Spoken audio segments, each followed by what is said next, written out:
Daisy, the problem is most of these street drugs are legal. They're an imitation of the real thing. One of the most common is the zombie drug, a meth. Right now, the big challenge for doctors is that there is no test to detect if the drug is in a person's system.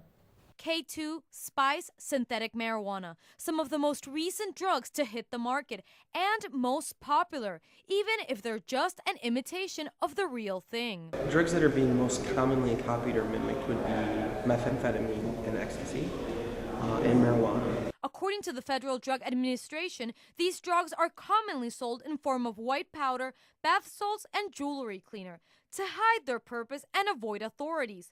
Manufacturers label them not for human consumption, but you can easily get them at gas stations, smoke shops, even have them sent right to your door. The most common place now, especially in Texas, is going to be over the internet because Texas has been pretty proactive in banning a lot of them at the state level. Dr. Kevin Washington, a doctor specialized in medical toxicology in Los Angeles, is in the Valley right now teaching health professionals how to detect these undetectable drugs. He tells Action 4 that the biggest challenge for doctors is that currently drug tests can't be screened for these drugs.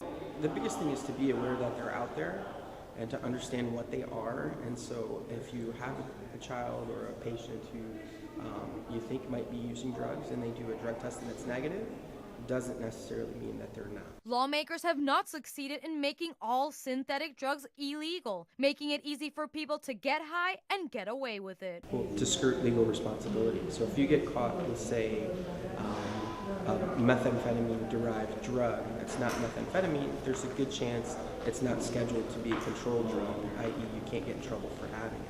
Dr. Washington tells Action 4 that synthetic drugs can be more harmful than real drugs and even deadly. He says they cause the same symptoms like nausea, anxiety, hallucinations. Right now, symptoms are the only way doctors can tell if a person is under the influence of these drugs. Right now, 44 states have taken action to control this growing issue. The problem is, when one synthetic drug is deemed illegal, a new one is created. In the studio, Valeria Ponte, Action 4 News.